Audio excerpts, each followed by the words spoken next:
pt1.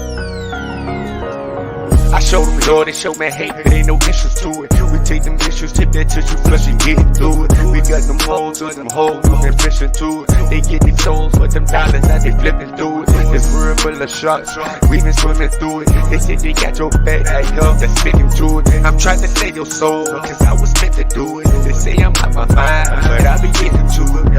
Do it for you, just tell them, hold on.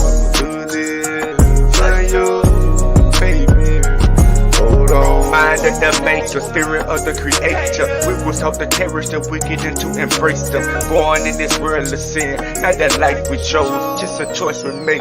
What force us good? We on that grind cause the struggle made hustlers, envy made thrillers, hate. Thunder made them hungry, control became the mission. If you ain't got that dollar, you just can't get this. They created robbing and stealing, we got them hoes for them hoes. Turn wives in the hoes, just to make the show out of you. Look right past the heart, but you never really know about them. Only what you told. When the sweater is cold, I ain't talking about that heat for that beat. I'm talking about that darkness in the breach, betrayal, them coffins in the deep. It's hell, these sharks I ain't sleeping on the trail, left that block with them scales. I show them love, they show me hate, but ain't no issues to it. We take them issues, tip that tissue, flush and get through it. We got them hoes, with them hoes, we been fishing to it. They get these souls for them dollars, now they flipping through it. This world full of sharks, we been swimming through it. They say they got your back, I love that's sticking to it. I'm trying to save your soul, cause I was meant to do it. They say I'm out my mind, but I be getting to it. Do it for you, just tell them, hold on. Do this for you, baby, guilty. Tempted by the devil, the vices. Tempted by the beauty and the lust of the women. I'm righteous, broken, a place in my heart. A night is spoken, truth to reveal, open minds. Many messiahs, I'm so close to divine. Feel like the wrist, I'm so close to the line. They trying to bring me down, I was told to just climb. Praise in the streets, but they open them nines. They praying to the sun, we just hoping to shine. They praises to the Father, he will not decline.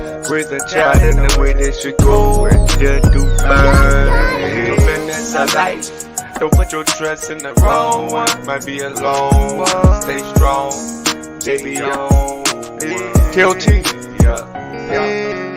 I show them love, they show me hate, but ain't no issues to it. We take them issues, tip that tissue, flush and get through it. We got them hoes, with them hoes, we been fishing to it. They get these souls for them dollars, now they flipping through it. This world full of sharks, we been swimming through it. They say they got your back, I love that's sticking to it. I'm trying to save your soul, cause I was meant to do it. They say I'm out my mind, but I be getting to it. Do it for you, just tell them, hold on. Do this for you, baby, hold on.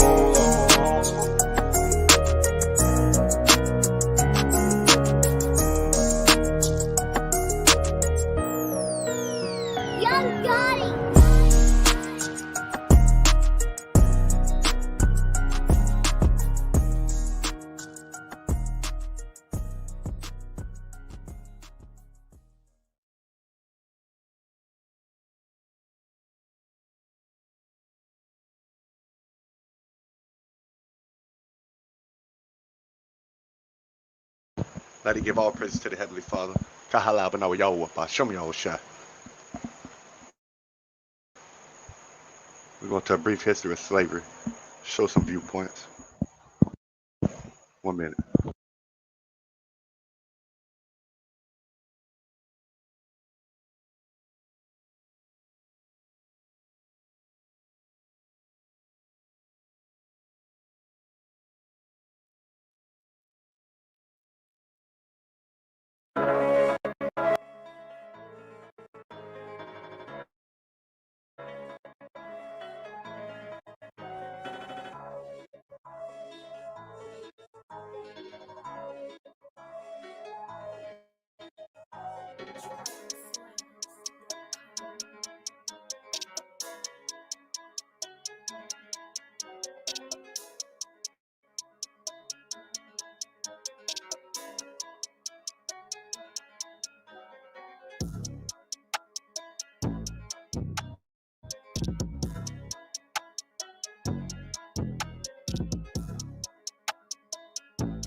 Slavery in Africa.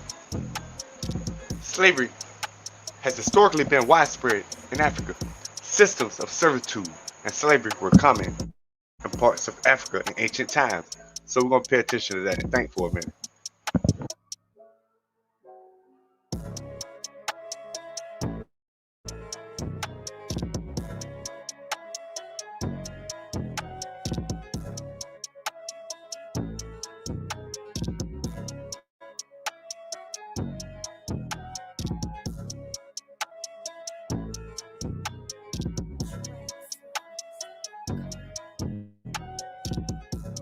Okay. As we see, systems of servitude and slavery. So pay attention because the indigenous people and the Shemites, our people that was there, they had a system of servitude, but there was brought a system of slavery among them. And we know some of the indigenous people brought it from Sumer, Akkad, that from Nimrod. They were common in parts of Africa in ancient times. So when we get to the transatlantic slave trade, you understand Africa already has been colonized since ancient times. So there's going to be other various people living there in Africa also during the time of transatlantic slave trade. As they were in much of the rest of the ancient world. So in the rest of the world, slavery was going on. It's being practiced. It was more than being practiced, it was being done. When the trans-Saharan slave trade, Indian Ocean slave trade, and Atlantic slave trade, which started in the 16th century, began of the pre-existing local African slave systems began supplying captives for slave markets outside Africa. But you gotta understand, when you see this term African, you need to know it's a broad term. It's the name of the continent. There's so many countries, over 50 countries in Africa. And we see servitude and slavery been going on in Africa in ancient times. So there's going to be other people in Africa at this time of the transatlantic slave trade.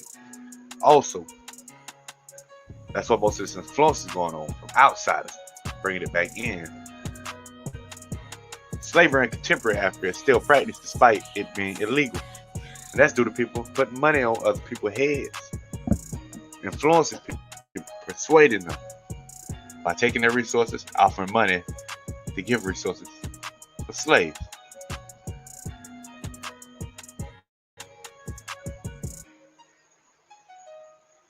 Bantu expansion. The Bantu expansion involved a significant movement of people in African history and in the settling of the continent. People speaking Bantu languages, a branch of the Niger-Congo family, beginning the second millennium BC, spread from Cameroon eastward to the Great Lakes region. In the first millennium BC, Bantu languages spread from the Great Lakes to southern and eastern and East Africa. One of early movements headed south to the upper Zambezi Valley in the 2nd century BC. The Bantu speakers pushed westward to the savannas of present-day Angola and eastward to Malawi, Zambia, and Zimbabwe in the 1st century AD. You understand, these are Israelites.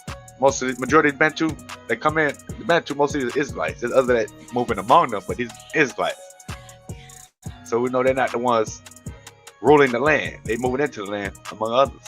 Again, because we had to come back from Rome and from the east because of slavery and wars and the prophecy. That's why a lot of us left Jerusalem again. The siege of Jerusalem.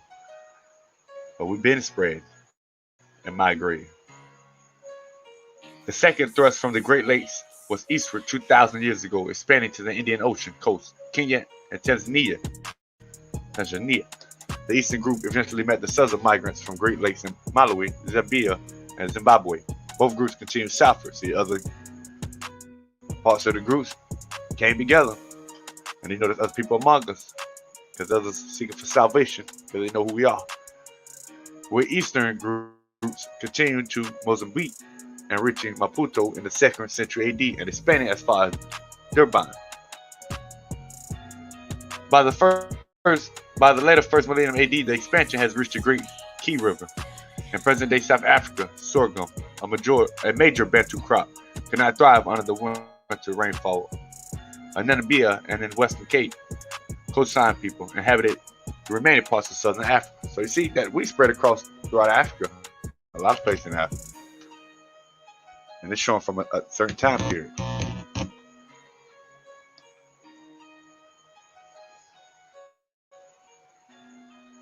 showing you this to show you we migrated back into Africa because we came from there before the flood.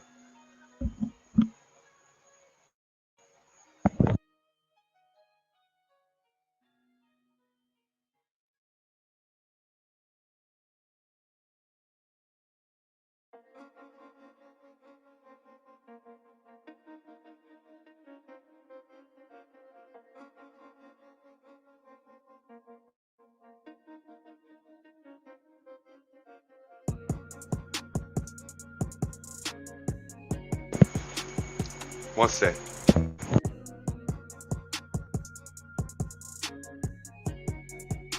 European colonization and slavery in West Africa. Let's see what I'm looking for here. Upon discovering new lands through the naval explorations, the European colonizers soon began to migrate to and settle in lands outside their native continent. Off the coast of Africa, European migrants under the direction of the Kingdom of Castile invaded and colonized the Canary Islands during the 15th century, where they converted much of the land to the production of wine and sugar. Along with this, they also captured native Canary Islanders, the Guanches, to use as slaves both on the islands and across the Christian Mediterranean. So you see who pushing slavery right now. As historian John Thorpe remarked, the actual motivation for European expansion and for navigational breakthrough was little more than to exploit the opportunity for immediate profits made by raiding and seizure or purchase of trade commodities. Using the Canary Islands as a naval base, Europeans at the time, primarily Portuguese traders, began to move their activities down to the western coast of Africa, performing raids in which slaves would be captured to be later sold in the Mediterranean.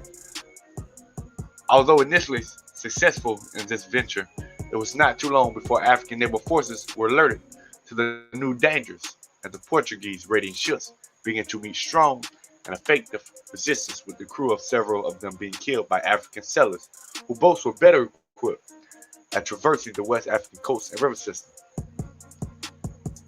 So you need to understand, it's showing these people trying to come into Africa to enslave people. What they find out that they're stealing people, capturing people, stealing them.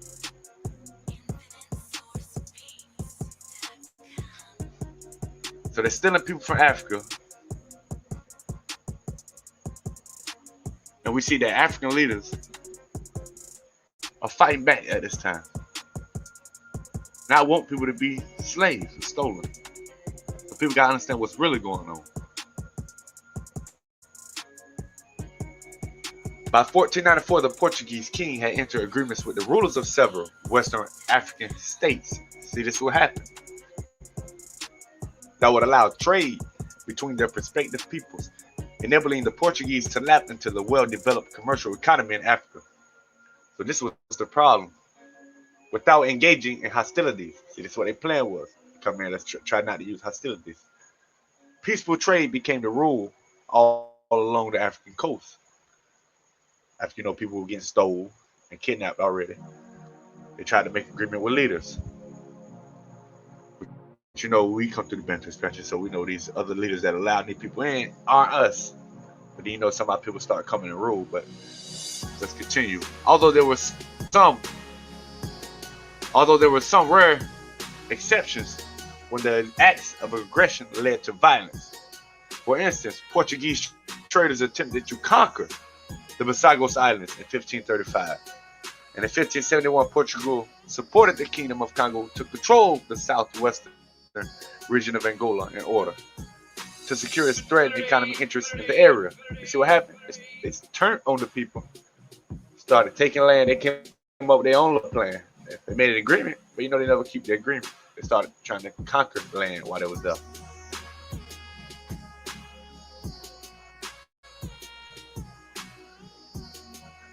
Okay.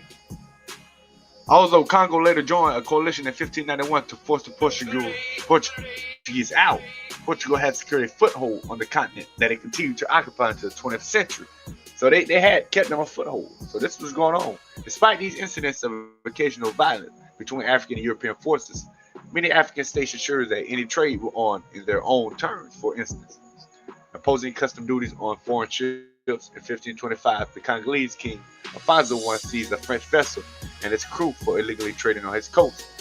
So you see, these people coming in secretly, they make agreements, don't keep them, secretly take over. Secretly conquering people land, they get pushed out. But they want the resources. And they conquer and make strongholds to take the resources. And we see that we got African leaders fighting back to keep them out of there.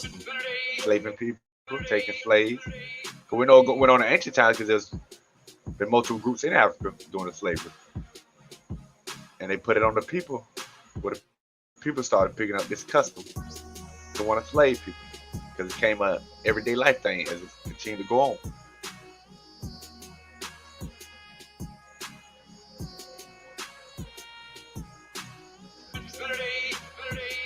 By the 15th century, slavery had existed in the Iberian Peninsula, Portugal, and Spain of Western Europe throughout recorded history. The Roman Empire had established its system of slavery in ancient times. Since the fall of Western Roman Empire, various systems of slavery continued. So this is what went on. Since the Roman Empire, various systems of slavery continued. As the successor Islamic and Christian kingdoms of the peninsula through the early modern era of the Atlantic slave trade. So it still went on. And they kept the various systems of slavery from the fall of the Roman Empire, of the Western Roman Empire.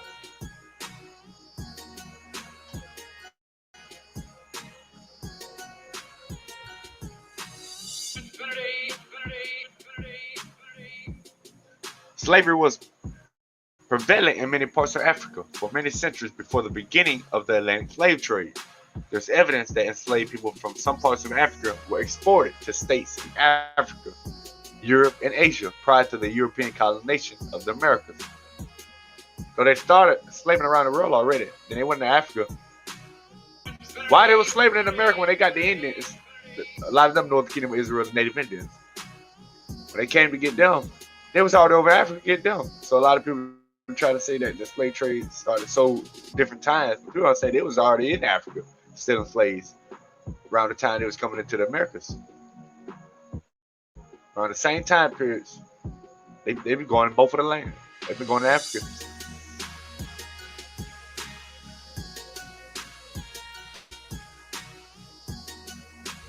The Atlantic slave trade was not the only slave trade from Africa, although it was the largest in intensity in terms of number of humans over a unit of time, as Alicia M. Bocolo wrote in Limande. The African continent was built of its human resources via all possible routes across the Sahara, through the Red Sea, from the Indian Ocean ports, and across the Atlantic. At least 10 centuries of slavery for the benefit of the Muslim countries from the 9th to the 19th. 4 million enslaved people exported via the Red Sea, another 4 million through the Swahili ports of the Indian Ocean. Perhaps as many as 9 million along the Trans-Saharan caravan route, and 11 to 20 million depending on the author across the Atlantic Ocean. Colonization of Africa. The history of external colonization of Africa can be dated from ancient, medieval, or modern history, depending on how the term colonization is defined. So we know it started in the ancient times, so there's diverse people there, but we know who the majority of the people is there. Then we see that the eventual expansion, many Shemites, Israelites came into the land. Due to leaving the Roman and European empires and all that stuff from that way, we came back in Africa. Just as the scripture said. Ancient Greeks, Romans, Arabs, and Malays all established colonies on the African continent, some which endured centuries. In popular parlance, discussions of colonialism in Africa usually focus on the European conquest of the new imperialism and the scramble for Africa, 1884 to 1914 era, followed by gradual decolonization after World War II. The principal powers involved in the modern colonization of Africa are Britain, France, Germany, Portugal, Spain, and Italy. In nearly all African countries today, the language used in government and media is the one imposed by a recent colonial power. Though most people speak their native African languages. So they gave you names: Britain, France, Germany, Portugal, Spain, Italy. And all these link back to the same royal bloodlines. Which are not royal, they just call themselves royal. In his book, Slaves and Slavery, published in 1998, the British writer Duncan Clark defined slavery as the reduction of fellow human beings to the legal status of chattels, allowing them to be bought and sold as goods. This, in essence, is what both the Arabs and Europeans did to Africans. Remember, they called us all Africans. The Shemites and Hamites, children of Ham and Shem. Even some Japhet, they called them Africans. To justify the shipping of millions of Africans as slaves to faraway lands in Asia, in particular the Middle East and the Americas. The African slave trade is surely one of the most tragic and disturbing episodes in the history of mankind, Clark writes, has its origins in the intervention of forces from the civilizations that developed in the regions of the Mediterranean Sea, today's Europe and the Middle East, at the arena of the more fragmented civilizations of sub-Saharan Africa. Africa became a source of slaves for the cultures of the Mediterranean world many centuries before the discovery of the Americas. You see this? It's been going on. But it was that discovery and the resulting shift in focus towards the Atlantic that prompted the cultivating explosive growth of slavery with such tragic effect. That's why one prophet said, are we homeborn slaves? Because we've been enslaved so long. People just constantly come to slave us because of our abilities and our emotions.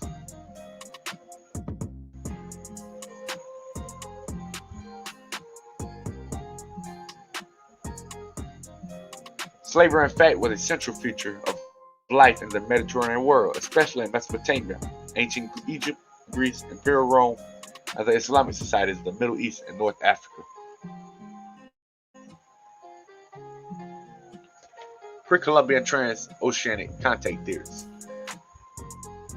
speculate about possible visits to the interactions with the Americas, the indigenous peoples of the Americas, or both, by peoples from Africa, Asia, Europe, or Oceania, at a time prior to Christopher Columbus' first voyage to the Caribbean in 1492. So they already got theories, and they got documents, and they got artifacts. That's what's giving them this. So they know that it was they're saying peoples from Africa. No, they're saying the Americas, indigenous people of Americas, or both, by people from Africa, Asia, Europe, Oceania. So they're saying they know that these people was already here.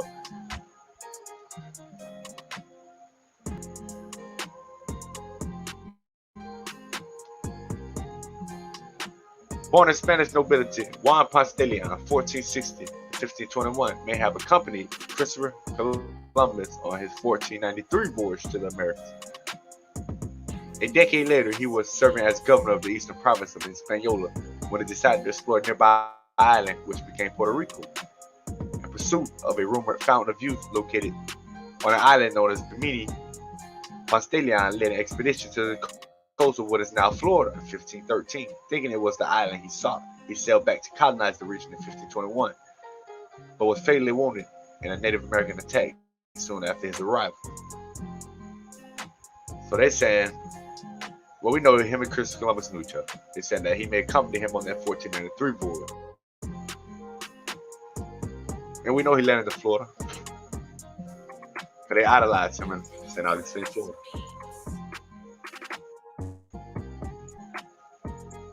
And the Native American, a lot of those are known as Negroes. Some of the other Native Americans, they call them those Mesoamericans. Some of them from a pre-time, some of them pre-Adamite culture. Not the same people.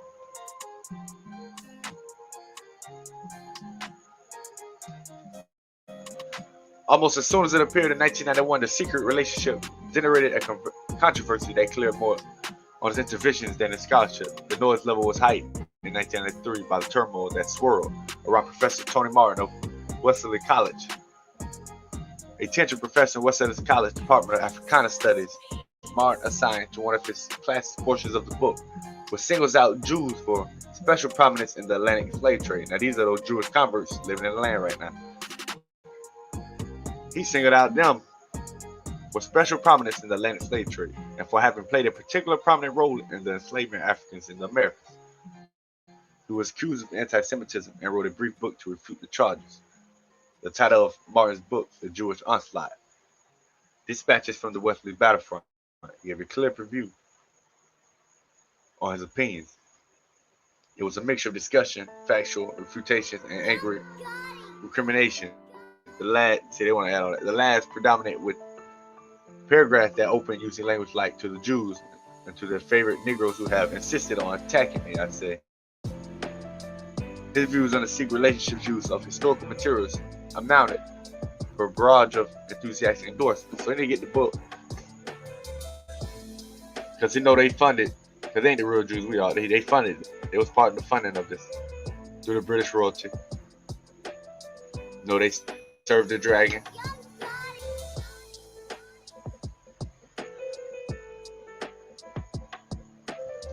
That discovery in 2000 proved to be a anomaly since Desluers had discovered 14 other early sites and excavated two, pushing back the settlement of Cedros Island to nearly 13,000 years ago. The density of early coastal sites here, unprecedented in North America, says archaeologist Lauren Davis of Oregon State University and Corvallis, who joined the project in 2009. The Cedros Island sites add to a small but growing list of supports a once heretical view of the peopling of Americas, whereas archaeologists once thought that the earliest arrival was water into the continent through a gap in the Ice Age glaciers covering Canada. Most researchers today think the first inhabitants came by sea. In this view, maritime explorers voyaged by boat out of Beringia, the ancient land now partially submerged under the waters of Bering Strait about 16,000 years ago, and quickly moved down to the Pacific coast, reaching Chile by at least 14,500 years ago.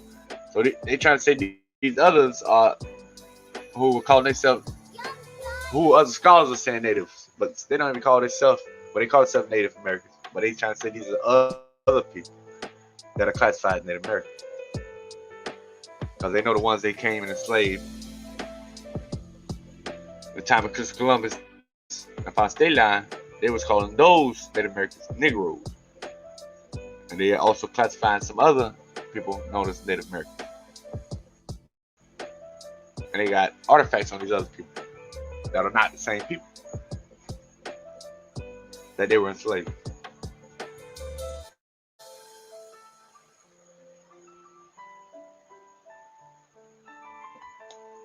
According to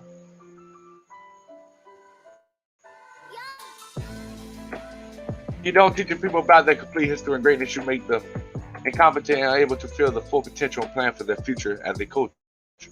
While we commend Christopher Columbus, or should we say Cristobal Colon, for sailing the seas in search of new land on Europe's behalf, he was not the first to make that journey. In fact, widely untaught evidence exists that Africans sailed to the Americas and settled centuries before Columbus. According to an American historian and linguist, Leo Weiner of Harvard University, one of the strongest pieces of evidence to support the fact that Africans sailed to America before Christopher Columbus was a journey entry from Christopher Columbus himself. In Weiner's book, African Discovery of America, he explains that Columbus noted in his journal that the Native Americans confirmed black-skinned people had come from the southeastern boats, trading in gold-tipped spears. See, these are known as most of these are Northern Kingdom Israelites. Some of them are Southern Israelites. Some among them, they are known as the Native Americans, the ones that was enslaved. There was other natives on the land too, and you can do that study. I also done things on it. It was found also that the ratio of properties of gold, copper, and silver alloy were identical to the spears then being forged in Africa, Guinea.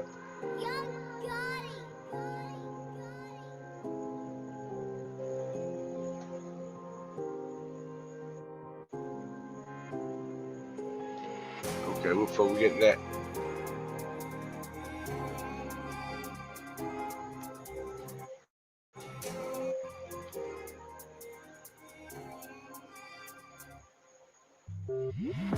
Africans in Virginia earlier. Remember they called out Hamites and Shemites Africans. That's what they do. They call us all Ethiopians.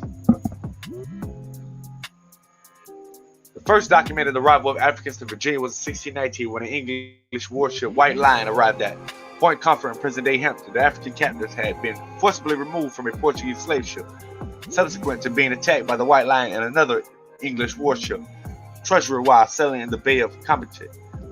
The White Lion's English captain, John Job, carried letters of marque from the Dutch Prince Maurice, making it legal for the ship to sail as a privateer and attack any Spanish or Portuguese ships it encountered.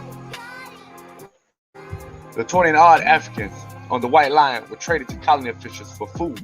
These Africans were much-needed workers to cultivate tobacco, the new cash crop of Virginia. The institution of slavery slowly crept into Virginia legislation by 1660.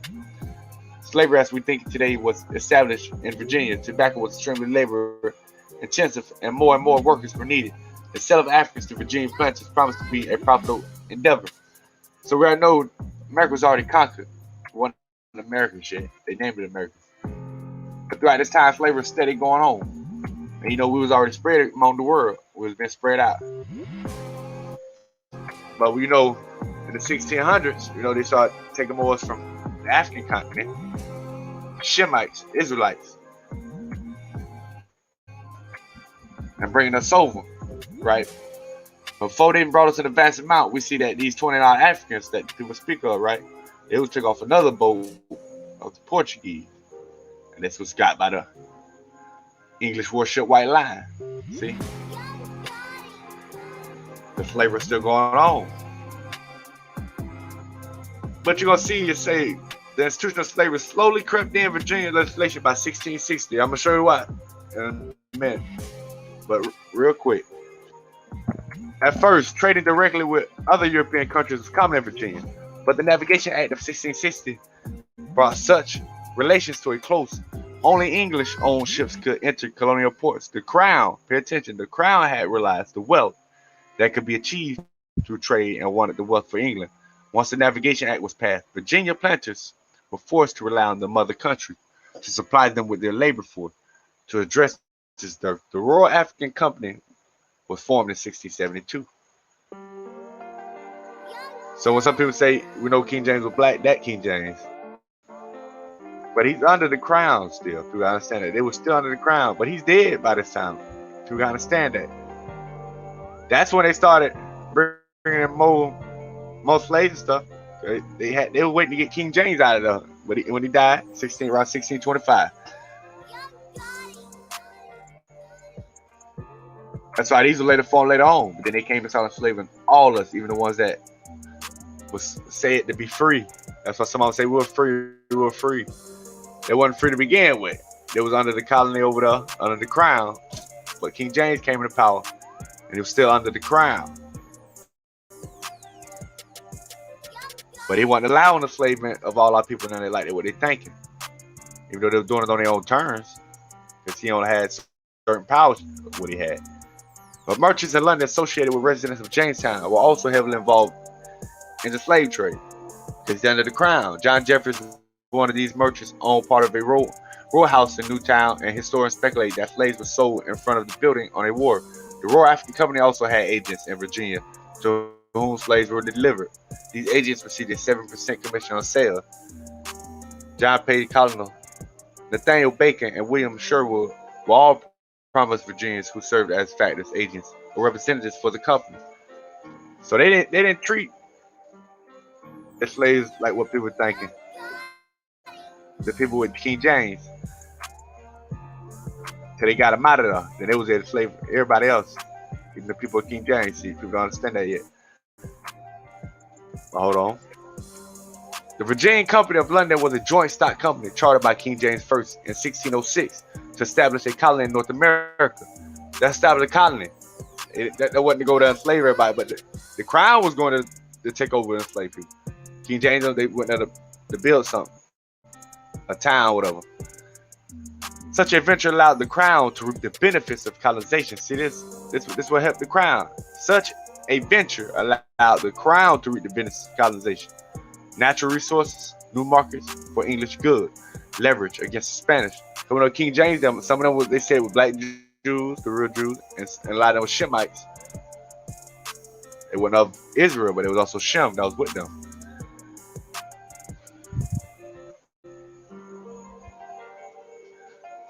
Leverage against the Spanish without bearing the cost. Investors, meanwhile, were protected from the catastrophic losses in the events of the project's failure.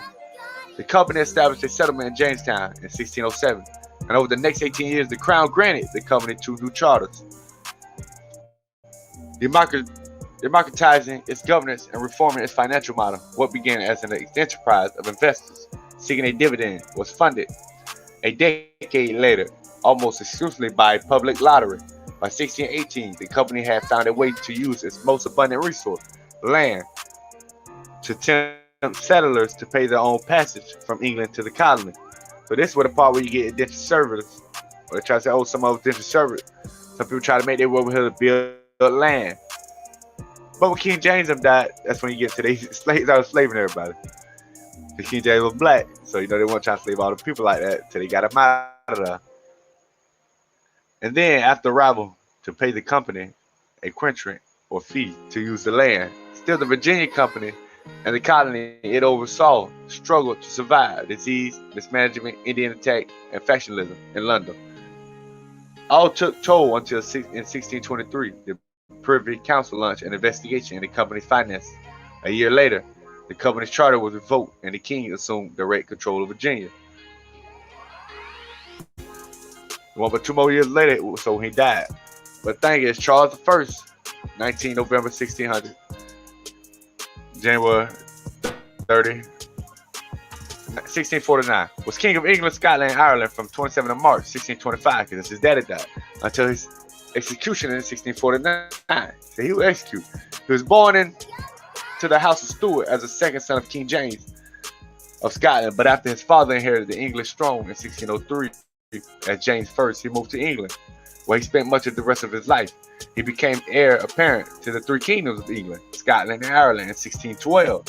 In 1612, on the death of his elder brother Henry, Frederick, Prince of Wales, unsuccessful and unpopular attempt to marry him to the Spanish Habsburg princess, Maria Anna, culminating in an 8-month visit to Spain in 1623. It demonstrated the futility of the marriage negotiations. 2 years later, he married the Bourbon princess, Henrietta Maria of France. So they were trying to push him towards who they wanted to marry him too, because they were trying to put certain bloodlines in, so they can take that seat. After his succession in 1625, Charles' query with the Parliament of England was sought to curb his royal prerogative. See, it really changed what's going on here. So his daddy did. He taking the seat. He ruling all 3 kingdoms now. His brother died in one kingdom, 1612. Charles believed in the divine right of kings and was determined to govern according to his own conscience. You see this? Many of his subjects opposed his policies, in particular the levying of taxes without parliamentary consent, and perceived his actions as those of tyrannical absolute monarch.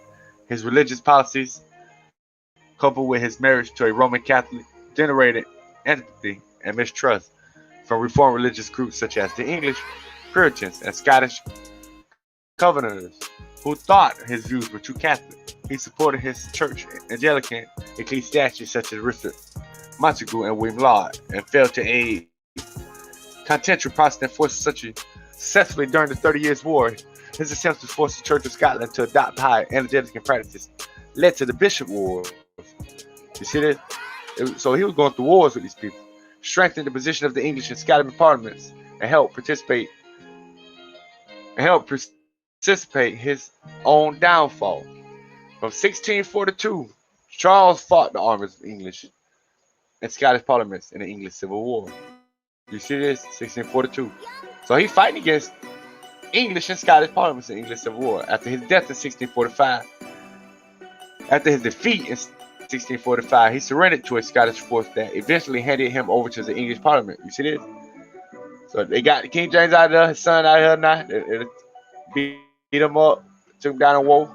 The long Parliament, Charles refused to accept his captives' demands for a constitutional monarchy and temporarily escaped captivity in November 1647, re-imprisoned on the Isle of Wight. Charles forged an alliance with Scotland, but by the end of 1648, the Parliamentarian New Model Army had consolidated its control over England. Charles was tried, convicted, and executed for high treason. In January 1649, after a show trial controlled by the Rump Parliament, the monarchy was abolished and the Commonwealth of England was established as a republic. The monarchy would be restored to Charles' son, Charles II, in 1660. So as you pay attention, the monarchy was abolished and the Commonwealth of England was established as a republic. So once the crown got its full power over them, the monarchy would be restored to Charles' son, Charles II, in 1660. So the crown, instead of trying to hurry and get his family line out of there, of King James, of the black King James, it was a Negro. So you see when he was dead, so we know, like you go back, we know 1660 brought such relations to close. We know 1660 when they started making it where they could bring more slaves in.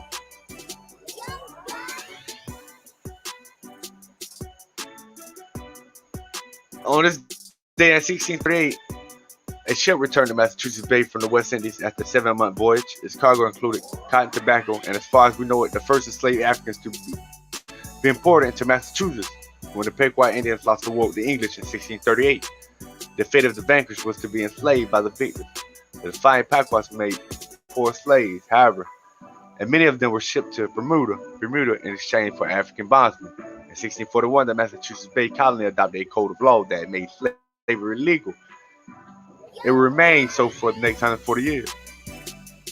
So we know through the times of the wars, King James' son, Charles, was having the first. There was all bringing more slaves, get more slaves around this time the war was going on. Bringing more people in, making slavery legal.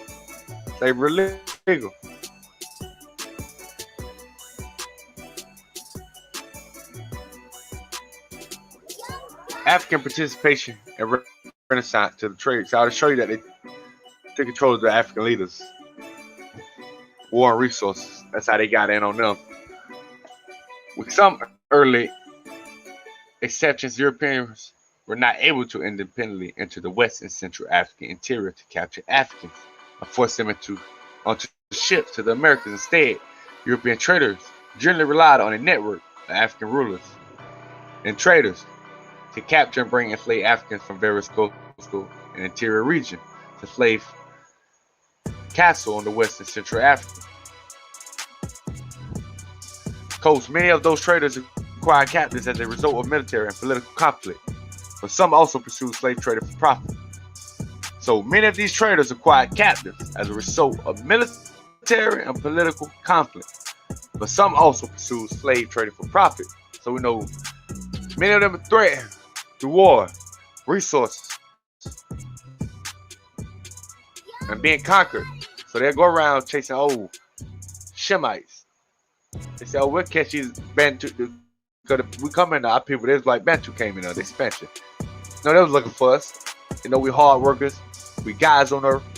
We got spiritual knowledge, powers. They know all that. So they sent them people to catch us and get us. So we all split them on this earth.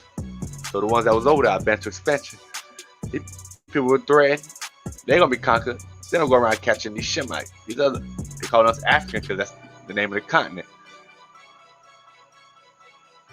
You got Arabs over there. You got whites over there.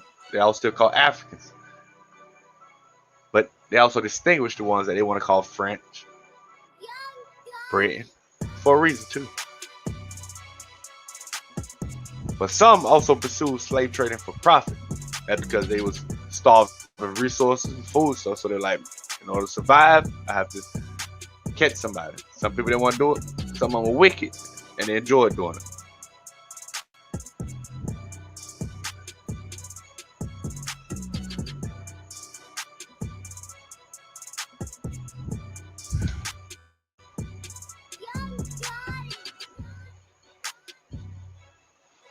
Scholars provide various explanations for why African traders were willing to supply African enslaved Africans to Europeans for the transatlantic slave trade. By the early 16th centuries, slavery already played a major role in some Western and Central African societies and contributed to maritime slave trade systems across the Indian Ocean and Mediterranean Sea. Subsequently, some historians argue that Europeans in the Atlantic took advantage of a pre-existing slave trade system in Africa to obtain labor for expanding plantation economies in America. During the development of the transatlantic trade, West and Central Africa constituted of diverse political and social structures, ranging from large empires to small states, and these groups often conflicted over internal politics as well as economic expansion.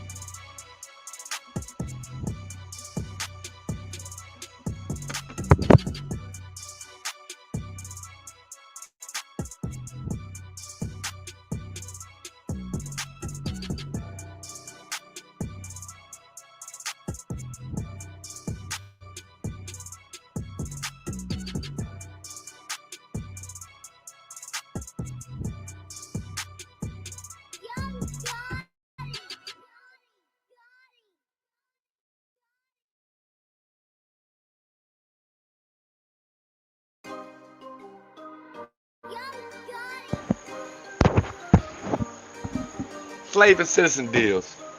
It's a book now. Let me go up.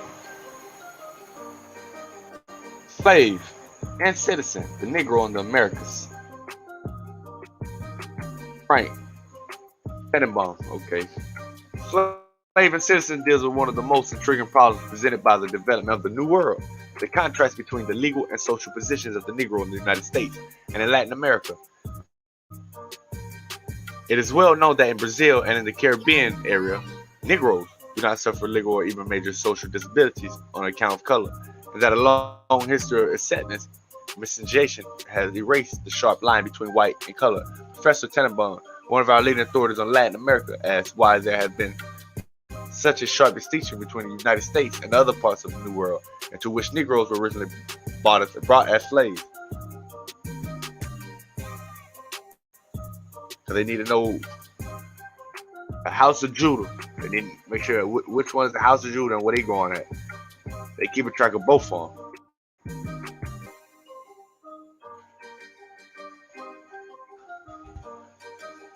Citizenship. It's the status of a person recognized under the law of a country, of belonging to thereof. You're a citizen, you belong to the country, and it's by law. You see, it's a status of a person recognized under the law. You see that? Under the law of a country, of belonging to thereof. So you belong. Whether you're a citizen or you belong, that's all becoming one world.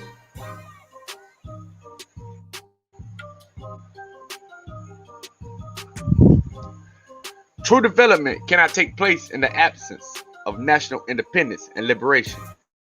Alien and colonial domination, you see that? Foreign occupation, wars of aggression, racial discrimination, apartheid, and neocolonialism, and all its forms continue to be among the greatest obstacles to the full emancipation and progress of the developing countries and all the people involved. Cooperation among nations on the basis of national sovereignty is essential for development. Development also requires recognition of the dignity of the individual, appreciation for the human person and his self-determination, as well as the elimination of discrimination in all its forms. Pay attention to what they say. The true development cannot take place in the absence of national independence. They're saying, this is what they're saying. True development cannot take place without alien and colonial domination, foreign occupation, wars of aggression, racial discrimination, apartheid, and neocolonialism, in all its forms, continue to be among the greatest obstacles to fulfill the emancipation and progress of developing countries and all the people involved. You see that? Now, who's saying this? They go, what is it? See that? United States Population Information Network, UN Population Division, Department of Economic and Social Affairs, with support from the UN Population Fund, World Population Plan of Action. That's what that was. I read it out of that.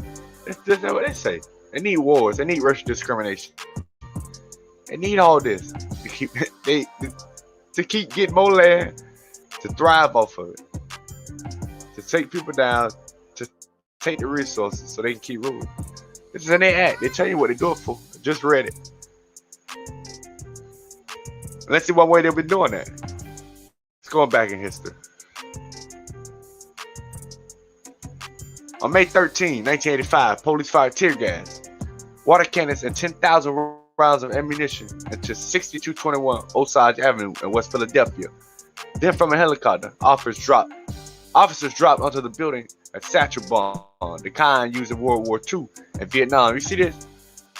On my people, our people, Jews, Israelites, Negroes, dropping bombs, tear gas, 10,000 rounds of ammunition on people in its own country. That's treason. That's terrorism. Inside the home were 7 adults and 6 children, members of the eco-minded Black liberation group MOVE. Only 2 people survived. One of the 5 children who burned was 12-year-old little Phil Africa. 7 years earlier, his 3-week-old brother was killed after being knocked out of his mother's arms and crushing during a altercation with police. After the bombing, a fire broke out. They claimed 61 surrounding buildings and left 250 people homeless in the middle class Black neighborhood. The houses built to replace them were tissue paper, shoddy, and the contractors tasked with replacing them served jail time for misusing the rebuilding fund. See, they even misused the building fund. Left us with nothing. By the mid 2010s, more than half of the rebuilt homes sat boarded up, purchased by the city for $150,000 each.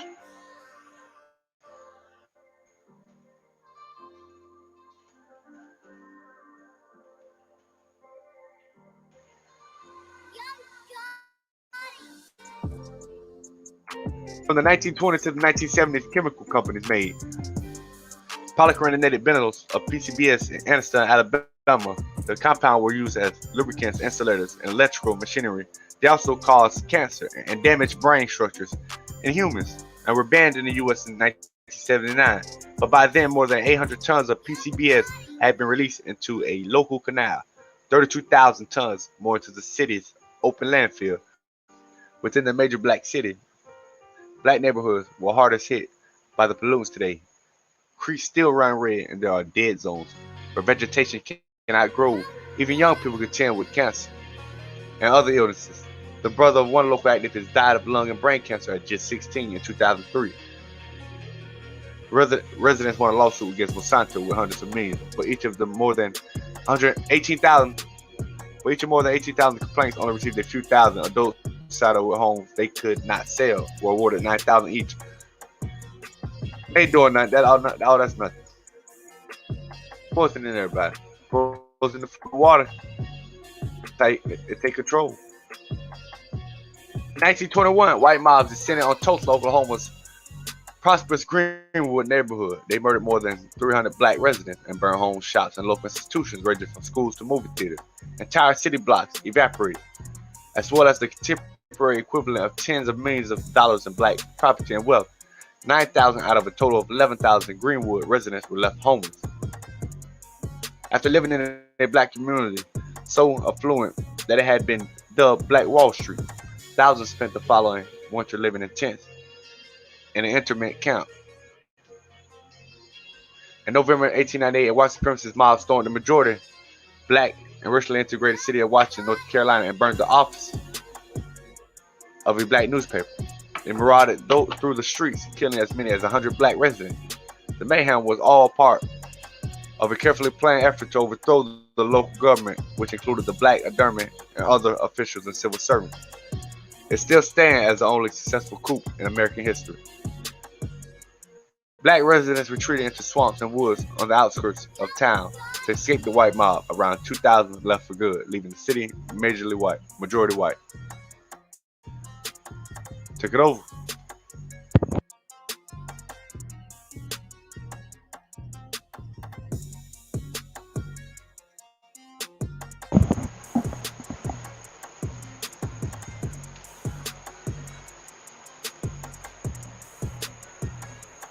We see in 1959, President Dwight Howard empathetically told the nation that the American government would not and should not support birth control, stating, "That's not our business."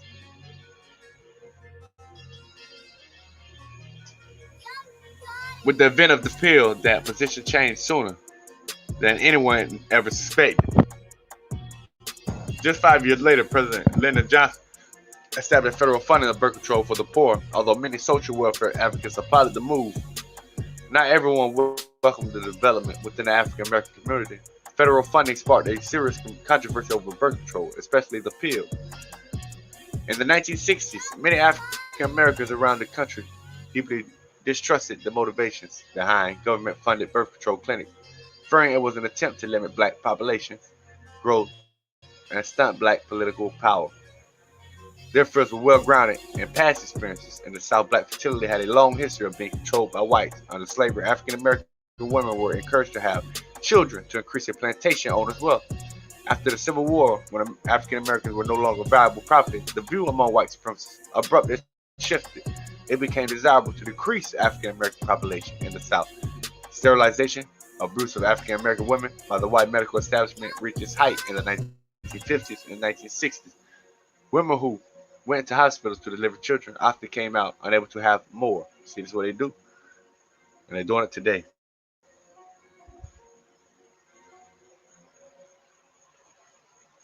Because as in the days of Egypt, we're rising again. So they plan to take us back down. The portrayal of black women as lavish by nature is an enduring stereotype. The descriptive words associated with this stereotype are singular in their focus: seductive, seductive, alluring, worldly, beguiling, tempting, and lewd. Historically, white women as a category were portrayed as models of self-respect, self-control, and modesty, even sexual purity. But black women were often portrayed intellectually promiscuous and predatory. This suspicion of black women is signified by the name Jezebel. K. Sujul, 1993, a contemporary sociologist, conceptualized the Jezebel as a tragic mulatto, thin lips, long straight hair, slender nose, thin finger, and fair complexion. This conceptualization is too narrow. It is true that the tragic mulatto and Jezebel share the reputation of being sexually seductive, and both are identical to the sexualization Mammy caricature. Nevertheless, it is a mistake to assume that only, or even mainly, fair-complexioned black women were sexually objectified by the larger American society. From the early 1630s to the present, black American women of all shades have been portrayed as hypersexual, bad black girls.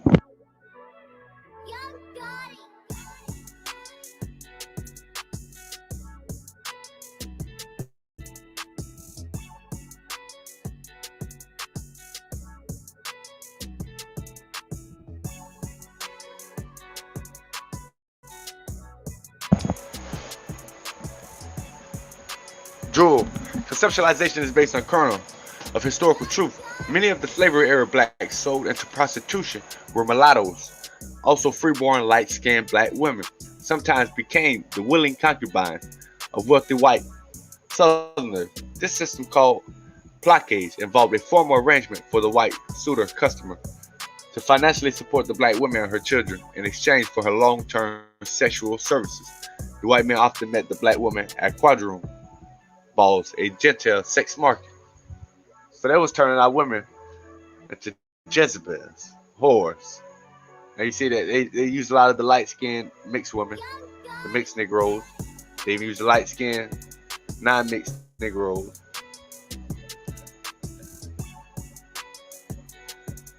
To be sex dolls, you know. Met them at a sex market, turned them into whores. You know how they took the man out the house, so they portrayed resources, money, wealth to these women, like they do today. They offer these money, offer these women cars, houses, nice thing, just to be famous, to be a whore, to be famous. Because they uphold whores in our time now. The wicked uphold wickedness as if it was good, and righteousness they look down on. But this is what they was doing now with.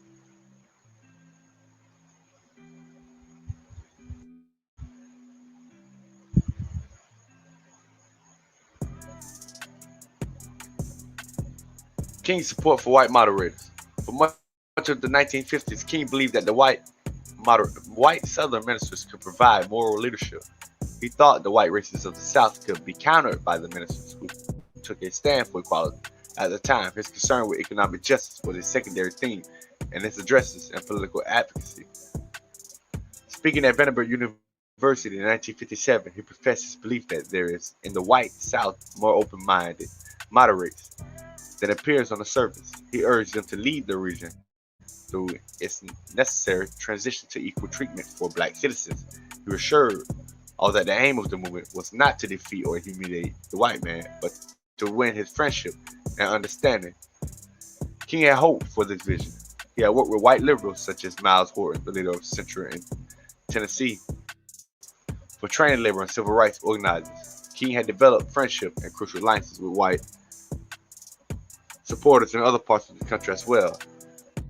His vision was for the fulfillment of basic American ideals of liberty and equality. So his deal was to lead these other white men, to have them lead racist white men, to get them to come out of racism and start to change. So that's what his plan was.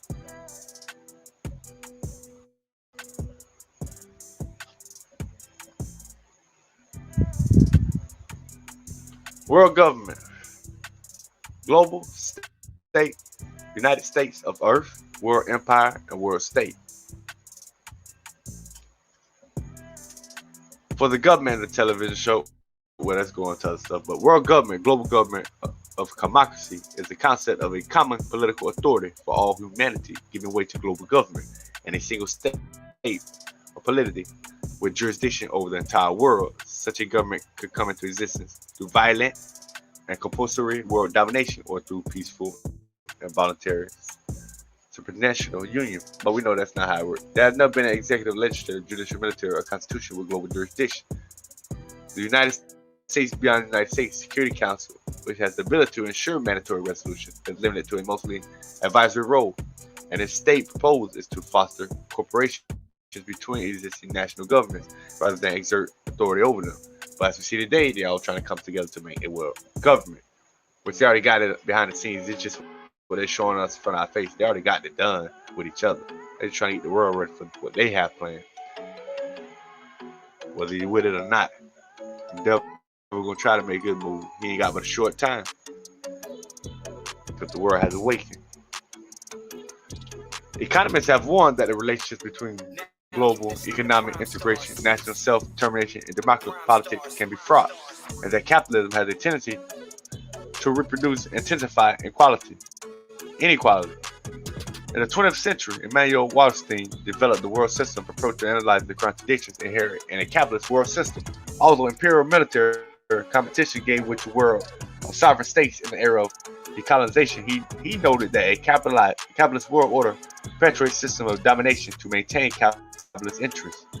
So we know it's about domination at the expense of the developing world. World system theory thus explains how capitalism forms a stable set of exploitative relations between core and peripheral states, resulting in an international division of labor that benefits the core at the expense of the periphery. While world systems theory posits that economic exploitations of the periphery does not necessarily require direct political or military domination, contemporary post-colonial theorists argue that the rise of neoliberal globalization can be marketed by the establishment of international economic institutions that have dislocated the power of sovereign states to make economic decisions and relocate them to international economic institutions, the WTO, IMF, and World Bank, with effective enforcement powers.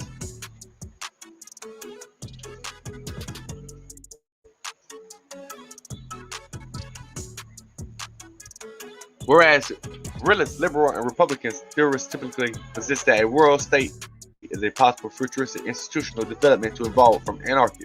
Post-colonial theorists have argued that anarchy does not accurately describe the global historical institutional reality. Some argue that the world government is already here, albeit in a nascent form. Critical and post-colonial theorists argue that the course of capitalism modernity has produced a nascent world, a state of neoliberal domination. And such conditions of structural domination, a world state may be undesirable as a political project due to established, entrenched global hierarchies. based on racist, patriarchal, and capitalist domination and exploitation. Chimney has put it. So we see they already know. Some also argue that world government is already here. We know it is.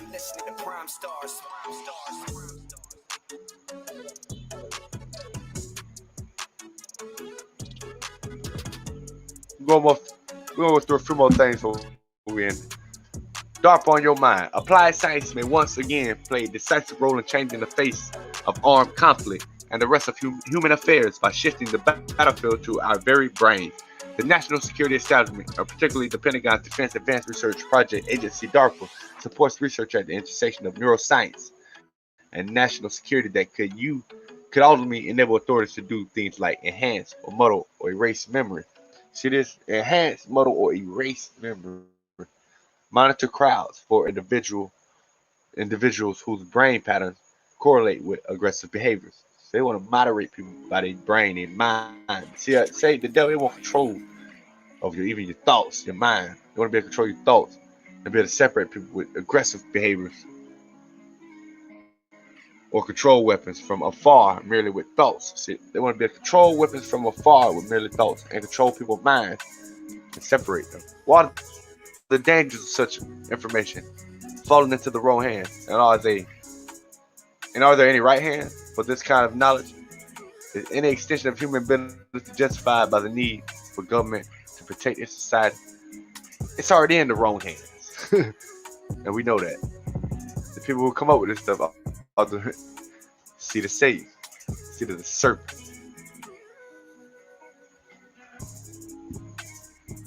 A new DARPA research program is developing brain-computer interfaces that could control a swarm of drones operating at the speed of thought. What if it succeeds? Well, they already got this stuff. They're just trying to tell us what they got, but they tell us they're going to try to get it. But they got it. They're already doing this stuff.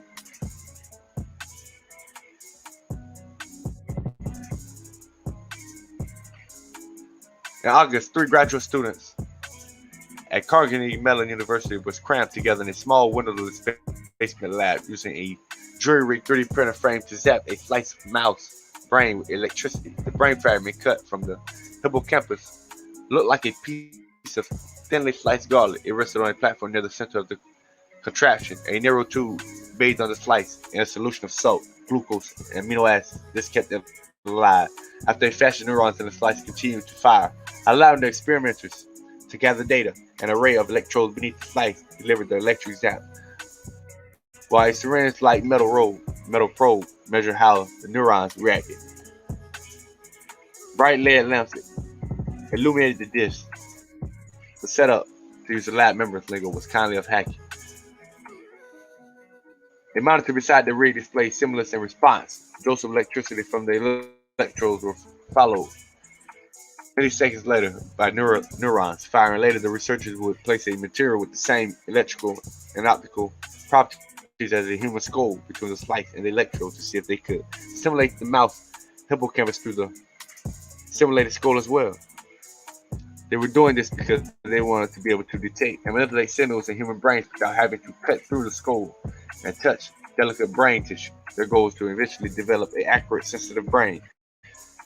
Their goal is to eventually develop accurate and sensitive brain-computer interfaces that can be put on and taken off like a helmet or headband. No surgery required. So these people are already up to so much crazy stuff. Which they got it beyond that, where they go into your brain and do this stuff.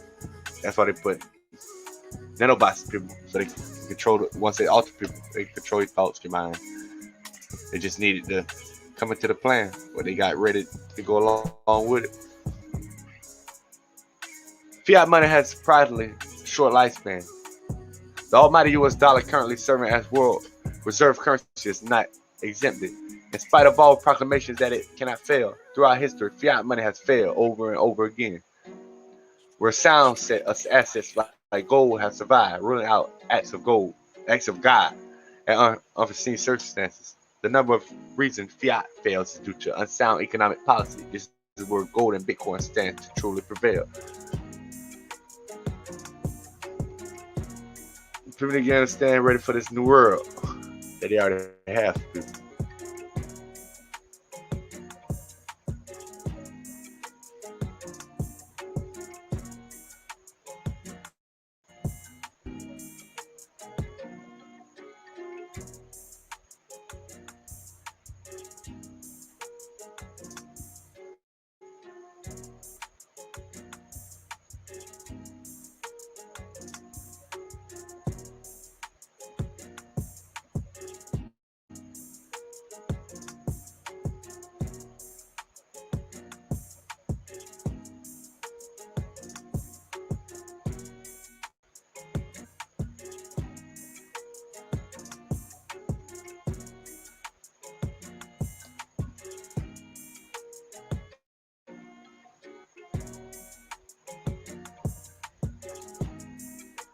We know that Elon Musk been shooting up pros, rockets, stuff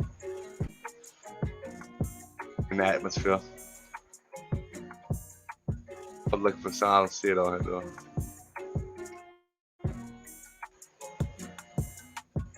But Elon told a lot of people, some of the people on these trips, some of the first trips, he told people a lot of people gonna die. But you could be lying or you could be telling the truth.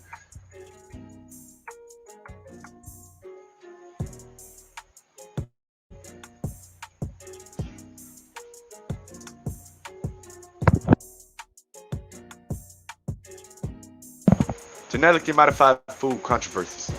Genetically modified food controversies are disputes over the use of foods and other goods derived from genetically modified crops instead of conventional crops and other use of genetic engineering in food production. The disputes involve consumers, farmers, biotechnology companies, governmental regulators, non-governmental organizations, and scientists. The key areas of controversy related to genetically modified food, GM food or GMO food, or whether such food should be labeled the role of government regulators. Hold on.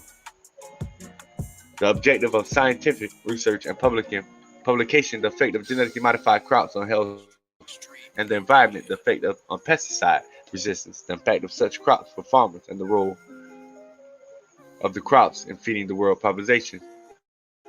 In addition, products derived from GMO organisms play a role in production of ethanol, fuels, and pharmaceuticals.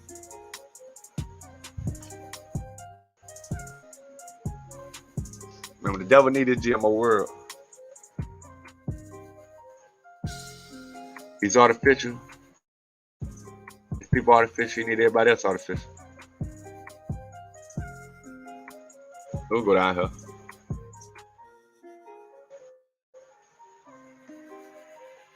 The artificial man-made world includes business, economic wars, crime, discrimination, religion, and politics. Now, I read this in the act already of the government. They said this is what they need. So we know this the artificial world going on. The Truman Show. They got it going on. The artificial man-made world includes businesses, economic wars, crime, discrimination, religion, and politics. It is a world often, but by no means always, driven by greed, consumerism, and advertising. It reflects an abundance of ignorance among many world citizens. In fact, many people spend their entire lives in this artificial world without understanding even the simplest facts about the natural world. They know very little about their own genetic makeup, how their bodies function, and how immensely complex life-supporting biosphere maintains itself. They may not even understand how the food is grown or how potable water is provided. They live and function in this artificial world with no concept of how it is and was designed or how it was maintained. At some point, the people in this man-made world become ill. Their children suffer from asthma and other respiratory conditions. Their houses become contaminated with mold, produces allergic responses, or their pets acquire bacterial or viral infections that require health care. Then they count on the services of these people who have studied and come to understand the causes of these problems. The questions we pose are, why do so many people spend their life ignorant of the natural world? And why are they content to do so? Why do they not strive to understand it? And our effects on it, effects, for example, on a global change, biosphere pollution, and devastating diseases.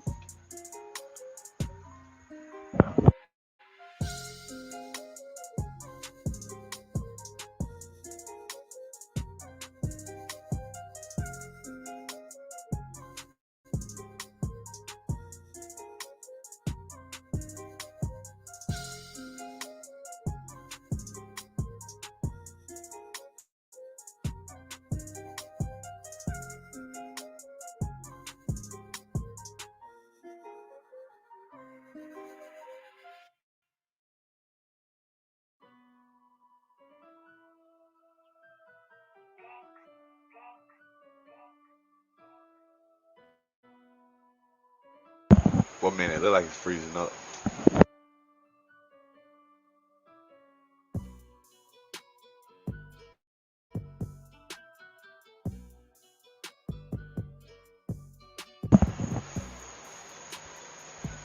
French-German farmers destroy crops after GMOs found in Bayer seed.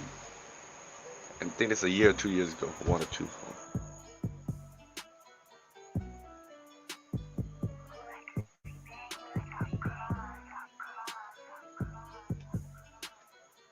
Bayer said on Wednesday that the farmers in France and Germany were digging up thousands of hectares of rapeseed fields after traces of genetically modified organisms, GMOs, banned for cultivation were found in seeds sold by the company.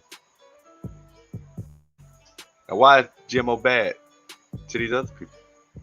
But they want to, Bill Gates want to use it so bad what he using it. He's using it so bad here, but to others, it ain't no good. GMO crops are widely grown across the world, but they remain controversial in Europe, where very few varieties are authorized for growing, and some countries like France have completely outlawed their cultivation, citing environmental risks.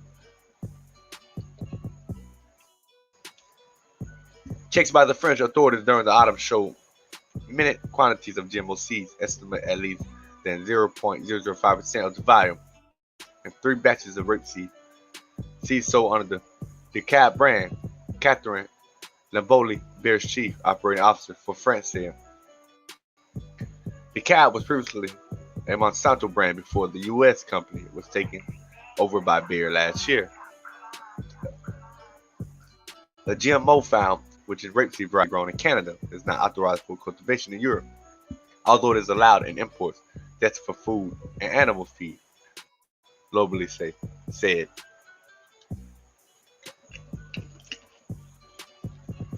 It's allowed for animal food, animal seed. They don't want it. Like it's freezing up.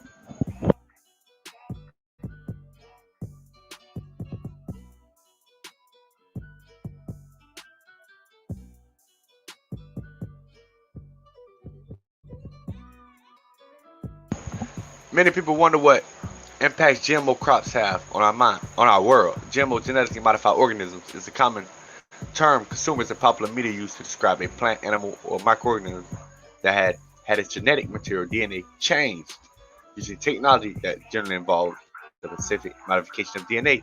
And that's what they're doing today to people, including the transfer of specific DNA from one organism to another. Scientists often refer to this process as genetic engineering. Since the first genetically engineered crops of GMOs for sale to consumers were planted in the 1990s, researchers have tracked their impact on and off the farm.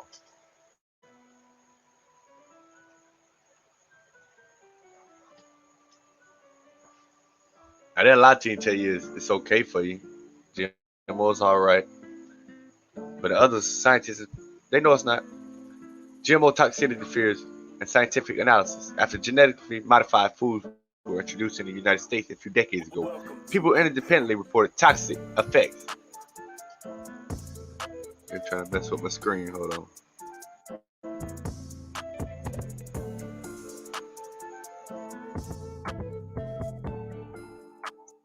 After genetically modified foods were introduced in the United States a few decades ago, people independently reported toxic effects caused by GMOs. People independently reported toxic effects caused by GMOs. One example is an anti-GMO advocacy group called the Institute of Responsible Technology, IRT, which reported that rats fed a diet containing a GMO potato had virtually every organism system adversely affected after just 10 days of feeding. The IRT stated that the toxicity was the result of genetic modification techniques and not a specific case for that particular potato. They claimed the process of making the GMO caused it to be toxic, and thus all GMOs were high risk for toxicity. Scientists across the U.S. and the rest of the world have sought to rigorously test the assertions of the IRT and other to uncover any possible toxicity caused by GMOs.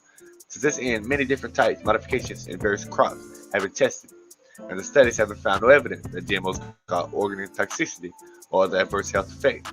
An example of this research is a study carried out on a type of GMO potato that was genetically modified to contain the BAR gene. The product of the BAR gene is an enzyme that can detoxify herbicide and thus protect the potato from herbicide treatment, which we see other scientists have done the search and said it does. And there's people that independently report these cases and toxic effects of GMO, and there's other scientists that report it. But you got these mainstream, the other ones that's pundits and part of this plan that'll tell you no, it doesn't. Those are the ones you got to watch for.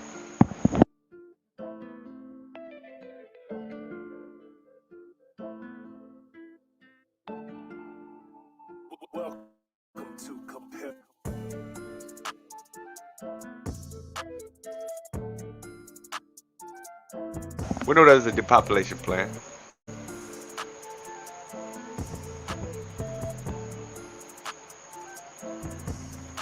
And yesterday's call, we cited Alexander Santik's detective work in his New Republic article with the title "How Bill Gates Impeded Global Access to the Vaccine."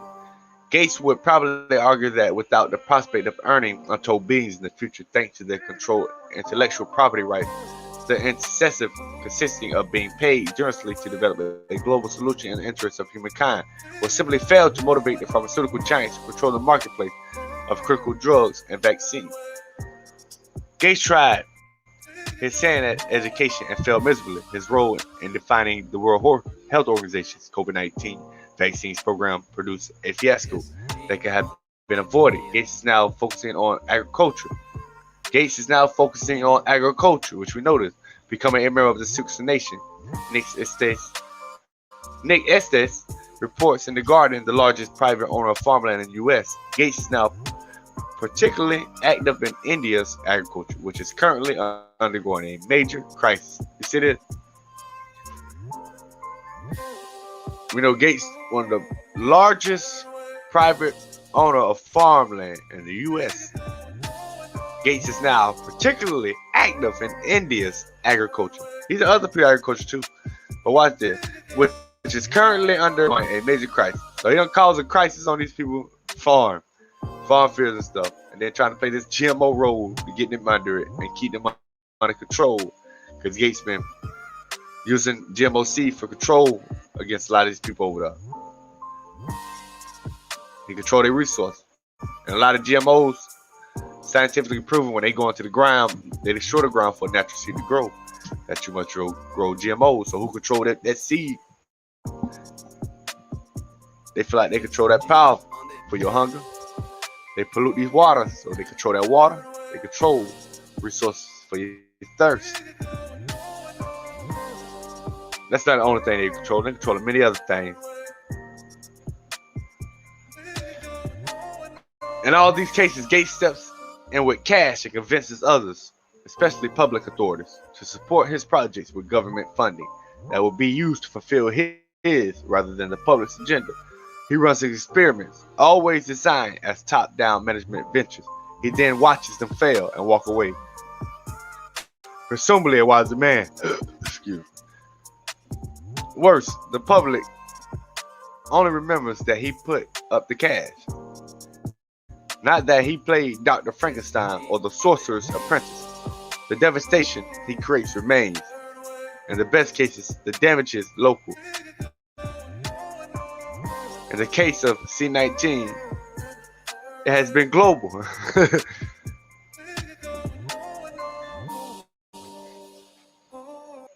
The devil won't control. He plans to keep control. Him as his descendants. They plan to take over and keep ruling. Plan to slave humanity forever. And we are the main targets, the children of Yahweh, Yeshua. But we will not stand for this no longer. Let us give our praise to the Heavenly Father. Kahalab no Yahweh, Shem Yahushua.